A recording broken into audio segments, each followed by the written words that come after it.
احمدک اللہم یا مجیب کل سائل والصلاة والسلام علی من ہوا افضل الوسائل وعلی آلہ واصحابہ ذوی الفضائل اما بعد فاعوذ باللہ من الشیطان الرجیم بسم اللہ الرحمن الرحیم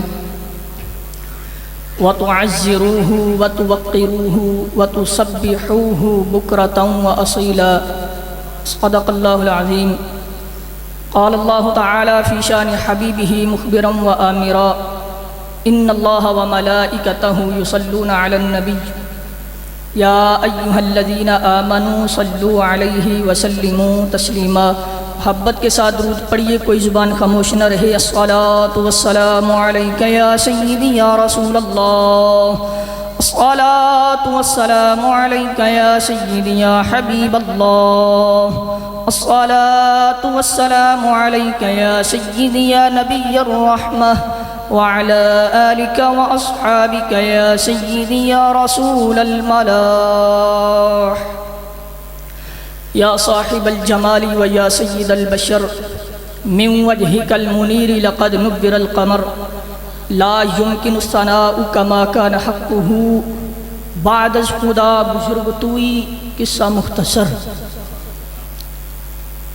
صدیق عکس حسن جمال محمد است، فاروق ذل جاہ و جلال محمد است، عثمان ضیائے شمع جمال محمد است، حیدر بہار باغ خصال محمد است. صدیق اکبر پر صداقت ناز کرتی ہے، فاروق اعظم پر عدالت ناز کرتی ہے، عثمان غنی پر حیا ناز کرتی ہے، میرے مولا حیدر کرار پر شجاعت ناز کرتی ہے، حضرت سیدہ خاتون جنت سیدۃ النساء العالمی پر عبادت ناز کرتی ہے، امام حسن مجتبی پر سخاوت ناز کرتی ہے، امام حسین ابن علی پر شہادت ناز کرتی ہے، حضور غوث اعظم سلطان الاولیاء پر ولایت ناز کرتی ہے، میرے جد سلطان الاصفیاء پر صفت صوفیت ناز کرتی ہے. غوث اعظم بمن بے سر و ساما مدد، قبلہ دی مدد، کعبہ ایما مدد، سنیم نعرہ یا غوث اعظم می زنم، دمز شاہ احمد رضا خان قطب عالم می زنم. اللہ جل جلالہ وعم نوالہ واعظم شانہ واتم برہانہ کی حمد و ثنا، اور حضور نبی کریم رؤوف الرحیم تاجدار مدینہ سرور قلب و سینہ سیاح لا مکان قائد الانبیاء جناب حضرت محمد مصطفیٰ صلی اللہ تعالی علیہ وآلہ وسلم، آپ سرکار کے دربار گوہربار میں ہدیہ درود و سلام عرض کرنے کے بعد دعا ہے کہ خالق لم یزل میری زبان پہ کلمہ حق جاری فرمائے. آپ حضرات کو سن کے مجھے سنا کے یاد رکھنے، سمجھنے اور عمل پیرا ہونے کی توفیق عطا فرمائے. محترم احبہ حضرات، انتہائی مختصر سی حاضری پیش کروں گا. قبلہ استاد محترم تشریف فرما ہے، میری جان ہے، اگرچہ ان کے سامنے جانے کا حوصلہ نہیں پڑتا، اور میں وہ بندہ ہوں کہ جس نے کبھی بھی کامل سبق استاد محترم کو نہیں سنایا، کچا ہی ہوتا تھا. میں وہ نالائق اور نااہل آدمی ہوں. اگر آج میں اپنی معروضات مکمل کر لوں تو یہ قبلہ استاد محترم کی کرامت ہوگی. خیر، اپنے موضوع کی طرف آتا ہوں. سامعین محترم، آپ کے اور میرے کریم رؤوف الرحیم آقا صلی اللہ تعالی علیہ وآلہ وسلم، آپ سرکار کی عظمتوں اور شانوں کے کئی پہلو ہیں، بلکہ بے شمار پہلو ہیں. یعنی عظمتوں کے کئی ابواب ہیں جن کو عنوانات کہا جاتا ہے، ٹائٹل کہا جاتا ہے. یہ کو تھوڑی سی ختم کر دیں. جن کو عنوانات کہا جاتا ہے، ٹائٹل کہا جاتا ہے. مثال کے طور پہ اگر چاہیں تو حضور نبی علیہ الصلوۃ والسلام اور مٹی کر دیا، حضور نبی علیہ الصلوۃ والسلام کے میلاد کا تذکرہ کر لو، یعنی حضور کے ظہور کا ذکر کر لو، اگرچہ ظہور سے پہلے کی بھی بہت شانیں ہیں جب سرکار کے نور کو تخلیق کیا گیا، لیکن مثال کے طور پہ چند ایک مثالیں دیتا ہوں۔ حضور نبی علیہ السلام کے میلاد کا تذکرہ کر لو، حضور نبی علیہ السلام کے بچپن کا تذکرہ کر لو، حضور نبی علیہ السلام کے لڑکپن کا تذکرہ کر لو، حضور نبی علیہ السلام کی مبارک جوانی کا تذکرہ کر لو، حضور نبی علیہ السلام کے حسن و جمال کا تذکرہ کر لو، حضور نبی علیہ السلام کے سیرت و کردار کا تذکرہ کر لو، سرکار کے افکار کا تذکرہ کر لو، حضور نبی علیہ السلام کی رحمت کا تذکرہ کر لو، بحیثیت حضور کے معلم ہونے کا تذکرہ کر لو، حضور نبی علیہ السلام کا بحیثیت نبی الناس بلکہ نبی الانبیاء بلکہ نبی الخلق ہونے کا تذکرہ کر لو، حضور نبی علیہ السلام کی لجپالی کا، حضور نبی علیہ السلام کے اختیارات کا تذکرہ کر لو۔ بہت سارے عنوانات ہیں، حضور نبی علیہ السلام کی شانوں کے عنوانات ہی مکمل نہیں ہو سکتی، جائے کہ سرکار کی کسی ایک عظمت کے باب کو کھول کر کما حقہ بیان کیا جائے، یہ تو ممکن ہی نہیں ہے۔ حضور نبی علیہ السلام کی عظمت کما حقہ بیان ہو ہی نہیں سکتی، کی جا ہی نہیں سکتی۔ دیکھیے نا حضور نبی علیہ السلام کی عظمتیں کتنی بلند ہیں۔ امام بصیری رحمۃ اللہ تعالی علیہ اپنے قصیدہ کے اندر ارشاد فرماتے ہیں فاق النبیین فی خلق و فی خلق ولم یدانوہ فی علم ولا کرام۔ فرمایا فاق النبیین فی خلق و فی خلق، فرمایا کہ نبی علیہ السلام تمام نبیوں سے سبقت لے گئے، تمام انبیاء سے آگے نکل گئے۔ کس لحاظ سے آگے نکل گئے؟ فی خلق و فی خلق، حضور نبی علیہ السلام اپنے حسن و جمال کے اعتبار سے بھی اور سیرت و کردار کے اعتبار سے بھی انبیاء سے آگے نکل گئے۔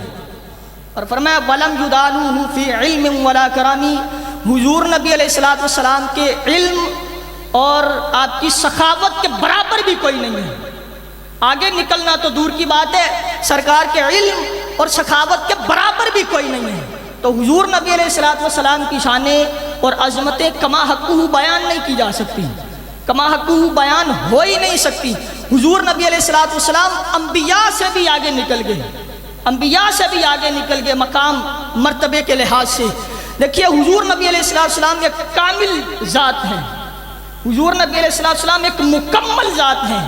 حضور نبی علیہ السلام کے آنے کے بعد دیکھیں نا سرکار انبیاء کے بھی نبی ہیں، حضور نبی علیہ السلام تمام مخلوقات کے نبی ہیں اور قیامت تک آنے والی مخلوقات کے لیے نبی ہیں۔ اس قدر سرکار کی ذات کامل ہے، اب قیامت تک کسی اور نبی کی ضرورت نہیں ہے، کسی اور شریعت کی ضرورت نہیں ہے۔ یہ سرکار کی ذات اور شریعت ہے محمدیہ، یہ کامل شریعت ہے، سرکار کی ذات کامل ذات ہے۔ اب کسی اور نئے نبی کی ضرورت نہیں ہے، نئی شریعت کی ضرورت نہیں ہے۔ فرمایا الیوم اکملت لکم دینکم واتممت علیکم نعمتی ورضیت لکم الاسلام دینا۔ فرمایا سرکار کی ذات تو مکمل ذات ہے، اب کسی نئے دین کی ضرورت نہیں، نئی شریعت کی ضرورت نہیں۔ اور آج بھی اگر کسی معاشرے کو، اچھے معاشرے کو تشکیل دینے کی ضرورت ہے تو پھر سرکار نبی علیہ السلام کے نقوش و خطوط پہ چلنے کی اشد ضرورت ہے۔ اگر چاہتے ہیں کہ کوئی اچھا معاشرہ تشکیل پائے تو پھر حضور نبی علیہ السلام کے نقوش و خطوط پہ چلنا پڑے گا، حضور نبی علیہ السلام کی سیرت پر چلنا پڑے گا۔ دیکھیے نا آج امت مسلمہ ذبحالی کا شکار ہے صرف اسی لیے کہ سرکار کی سیرت کو نظر انداز کر دیا۔ معاشرے کے اندر یہ فتنے ہیں اس وجہ سے کہ سرکار کی سیرت کو نظر انداز کر دیا گیا۔ ایک معاشرہ اپنی بقا اور امن و استقرار کے لیے بہت ساری اہم اور بنیادی چیزوں کا تقاضا کرتا ہے، اگر وہ معدوم ہو جائیں تو معاشرہ نامکمل، ناقص اور ادھورا رہ جاتا ہے، قدریں ختم ہو جاتی ہیں، اخلاق اور اچھی روایات مٹ جاتی ہیں، پھر وہ ایک انسانوں کا گروہ یا مجموعہ تو اس کو کہہ سکتے ہیں، لیکن اس معاشرے میں سے روح پرواز کر چکی ہوتی ہے۔ تو ایسے معاشرے کو آپ نہ ہی تو ایک اچھا اور حسین معاشرہ کہہ سکتے ہیں اور نہ ہی حسن اخلاق کے طور پر اس کو پیش کر سکتے ہیں۔ اگر تاریخ کے اوراق کو پلٹا جائے تو یہ بات آشکار ہوتی ہے کہ مصلح کامل یعنی آقا دو جہاں علیہ التحیۃ والثناء نے جو سب سے بڑا کارنامہ انجام دیا وہ عرب کے معاشرے کی غلط روایات کو توڑا اور علمی اور فکری بے رہروی کو ختم کر کے انسانیت کے حقوق کی بازیابی کی جنگ لڑی ہے۔ اور آقا کریم علیہ السلام نے ایک طرف فسادات کا کلا کما کرتے ہوئے بے انصافی کو جڑ سے اکھاڑا ہے اور دوسری طرف اخلاقی گراؤٹ کو اخلاق حسنہ کے اندر تبدیل فرمایا ہے، اخلاق حسنہ کی ضیاء بخشی ہے۔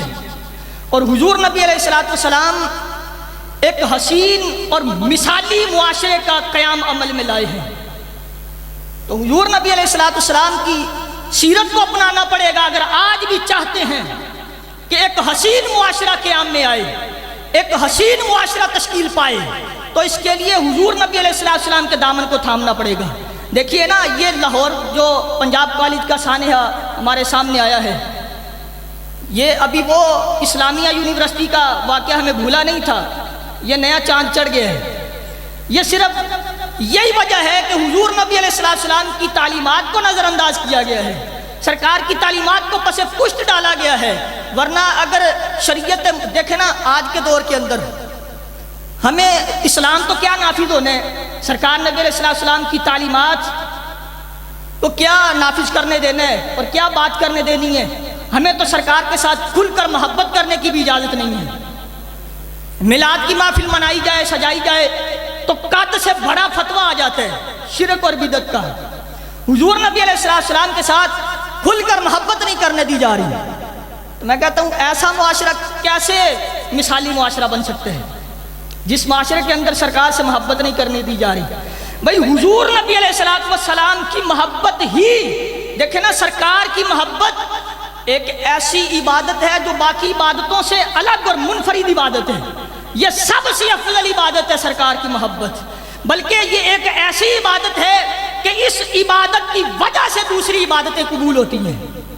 یہ سرکار کی محبت والی عبادتیں دوسری عبادتوں کو قبولیت کی سند دیتی ہے۔ یہ ایک ایسی عبادت ہے نبی علیہ السلام کی محبت۔ حدیث پاک سماعت کیجیے گا، بخاری شریف کی حدیث پاک، حضرت انس بن مالک رضی اللہ تعالیٰ عنہ آپ سے مروی حدیث پاک، آپ فرماتے ہیں کہ نبی علیہ السلام کی خدمت کے اندر ایک اعرابی آیا، ایک دیہاتی آیا اور آ کے عرض کرنے لگا، یا رسول اللہ صلی اللہ علیہ وسلم، قیامت کب آئے گی؟ قیامت کب آئے گی؟ تو اس اعرابی کے اس سوال پر نبی علیہ السلام نے ارشاد فرمایا، تو نے قیامت کے لیے تیاری کیا کی ہے؟ تیار کیا کر رکھا ہے کہ تو قیامت کا سوال کر رہے ہیں؟ تیاری کیا کی ہے قیامت کے لیے؟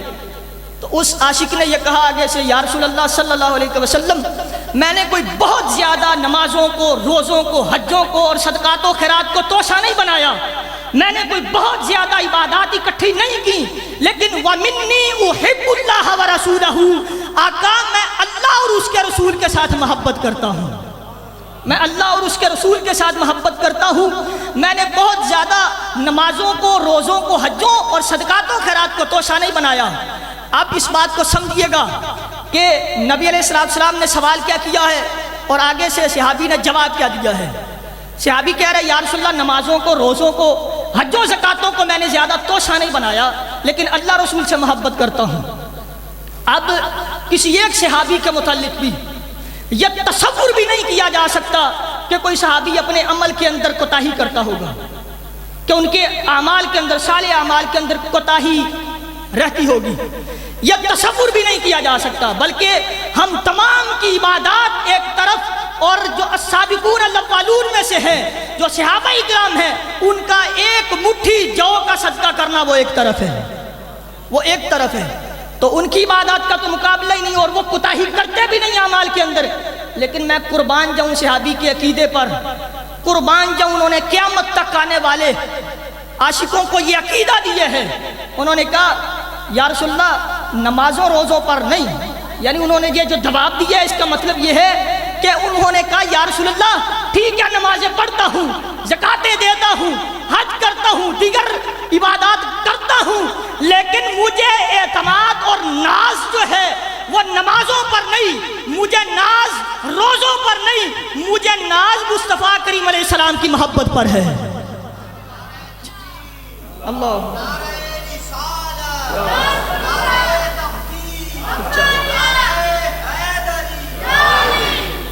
مجھے ناز جس بات پر ہے، مجھے ناز جس بات پر ہے وہ سرکار کی محبت پر ہے. انہوں نے کہا یا رسول اللہ مجھے جس بات پہ ناز ہے وہ اللہ رسول کی محبت پر ہے. انہوں نے جواب دیا یا رسول اللہ میں اللہ رسول کے ساتھ محبت کرتا ہوں. تو آگے سے پھر نبی علیہ السلام نے بھی یہ نہیں فرمایا کہ محبت کیا کر سکتی ہے، محبت کا کیا فائدہ ہے، محبت کرتے ہیں تو پھر کیا قیامت والے دن بخشش کے لیے اعمال ضروری ہے، اعمال دکھا کتنے اکٹھے کیے ہیں، تہجدیں کتنی پڑھتا ہے. آگے سے سرکار نے بھی یہ نہیں کہا کہ محبت کا فائدہ کوئی نہیں ہے. سرکار نبی علیہ السلام نے فرمایا قال انت ما احببت، فرمایا تو جس کے ساتھ محبت کرے گا قیامت والے دن اسی کے ساتھ ہوگا. یعنی سرکار نے فرمایا اگر تو مجھ سے محبت کرتا ہے تو قیامت والے دن تو میرے ساتھ ہی ہوگا، میرے ساتھ ہی ہوگا. حضور نبی علیہ السلام کی محبت بڑی ضروری ہے. سرکار نبی علیہ السلام کی سیرت کو، سرکار کی تعلیمات کو اپنانے کی ضرورت ہے. دیکھنا آج معاشرہ زبوں حالی کا شکار ہے. اس ابتریوں کے دور کے اندر ہم زوال کا شکار ہیں. یہ اس لیے کہ ہم برائیاں کرتے ہیں لیکن برائیاں سمجھتے نہیں. برائی کرتے ہیں، برائیوں کا نام بدل دیا گیا ہے لیکن برائیاں موجود ہیں. جس طرح ہمارے معاشرے کے اندر ٹیلنٹ کے نام پر کالج اور اسکولوں کے اندر ڈانس کی کلاسیں نہیں لگائی جاتی ٹیلنٹ کے نام پر، اور تہذیب اور کلچر کے نام پر دوپٹے نہیں اتارے جاتے، فحاشی اور بریانی کو پروموٹ نہیں کیا جاتا، بے حیائی کو فروغ نہیں دیا جاتا. یہ سارے کام ہو رہے ہیں. یہ امت محمدیہ، امت مسلمہ کو، یہ مسلم امہ آج جو ذبح حالی کا شکار ہے فقط اتنا ہی سبب ہے کہ اپنے پیغمبر کے دامن کو چھوڑ دیا ہے. آج سرکار کے دامن کو تھام لو، اسلام کا نفاذ ہو جائے تو یہ ایک مثالی معاشرہ بن جائے گا.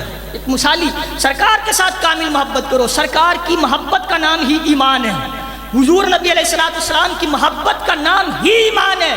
وہ ہمارے اسلاف نے تو، ہمارے بابے نے تو کہا تھا میڈا دین بھی تو، ایمان بھی تو، میڈا قبلہ کعبہ مسجد منبر مصحف قرآن بھی تو، میڈا فرض فریض حج زکاتاں سوم صلاۃ اذان بھی تو، جے یار فرید قبول کریں سردار بھی تو سلطان بھی تو، یہ یار فرید قبول کریں سردار بھی تو سلطان بھی تو. دعا ہے کہ خالق لم یزل ہمیں حضور نبی علیہ السلام کی کامل ترین محبت عطا فرمائے اور سرکار کے اسوہ نور کو اپنانے کی توفیق عطا فرمائے. وآخر دعوایا ان الحمدللہ رب العالمین.